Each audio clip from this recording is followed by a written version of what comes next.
Hi. As a React developer, you will often need to display multiple similar components from collection of data. And in this lesson, you will learn how to use JavaScript array methods to manipulate an array of data. You will use filter and map methods with React to filter and transform your array of data into an array of components. But before we start, we need to do some preparations. We're gonna remove some props because we to use them with list, we will need to do some additional code, and I don't want to focus on it. We're removing width, height, and background props here. So, and now open product card component.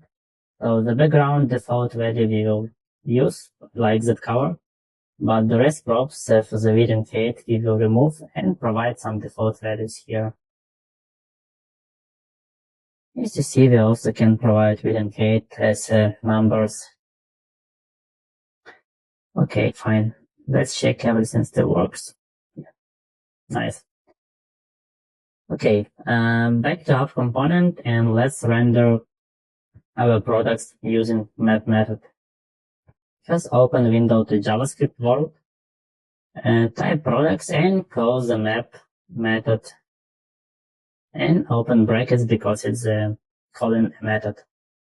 So this method on every iteration returns us element. We will call it as product, and we'll use arrow function and return a product card and pass here a product.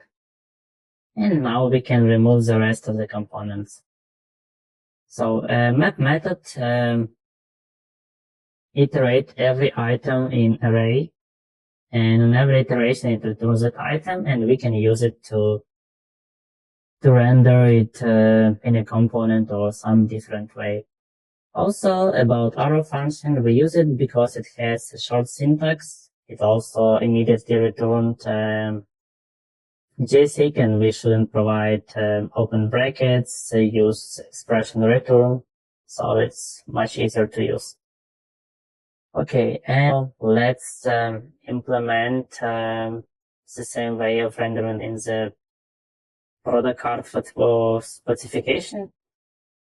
Okay, we will iterate product specification for some map function, and our item will be named as spec, and we will return the element and render tag as a text and remove the rest. Now back to the browser and check everything works. So cards looks beautiful. Nice. Okay, now I want to show you some errors in the console. Let's open it.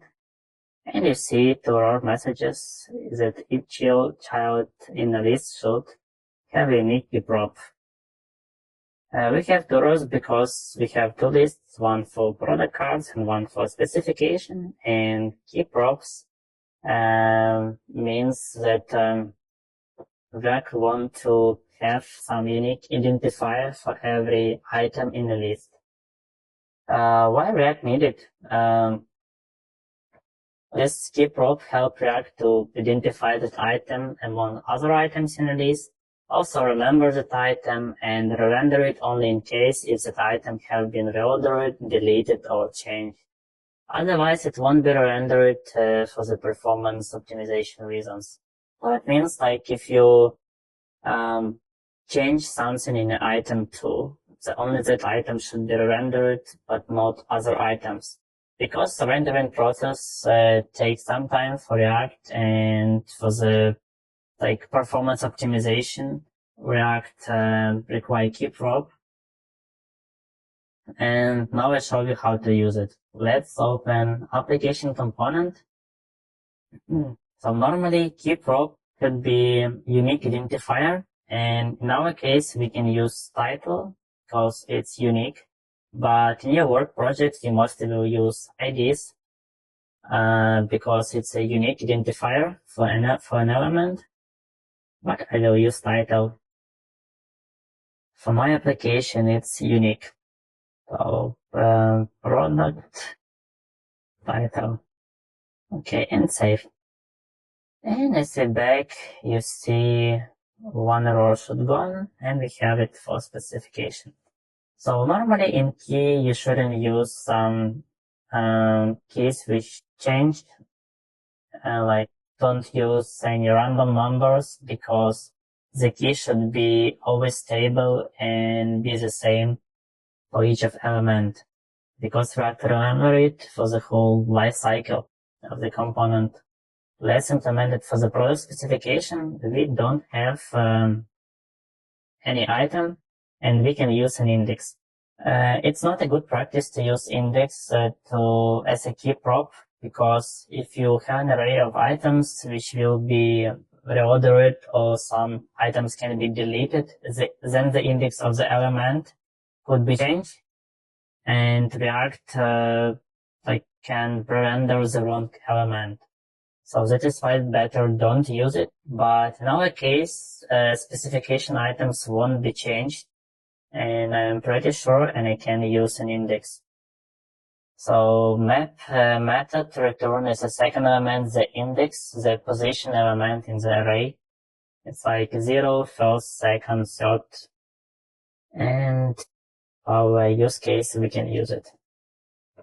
Also, and fresh page and error gone. Okay, let's close console, back to our application, and let's check how to filter elements. Imagine we want to filter only products that cost up to $500, and we should then display the AirPods and Apple Watch. How to do it? Okay, let's render title, products which cost up to $500. Now we render them in a pull list, and let's iterate products map. What we will need title and price. I will use a distraction, so don't call product every time. Use an array function, and I will return the element where I will render title and price. Okay, something wrong here, and it's because I forgot to add brackets here, and here I use run brackets. Okay, and I need one more brackets. Okay, let's check. This bracket should be removed, and yeah, now it's correct. Okay, when we do distraction, we need to wrap it inside of the brackets, circle brackets. Oh, and here you see we render the element with title and price. iPhone cost. Okay, let's render it. We see now all the elements. Let's filter them. We will use filter method. Open also brackets. And in filter method also in every iteration return as a product, an element of the array. And I will use also distraction to get price. And in the filter, we should return true or false. For example, if for elements you return true, it will be displayed, but if not, it won't be displayed. So, and we need to write conditions that way that the products which cost up to 500 returns true. And I type product less than 500. Update, and now we see only two products which is cost up to 500. So this is how filter method works. So see you in the next lesson.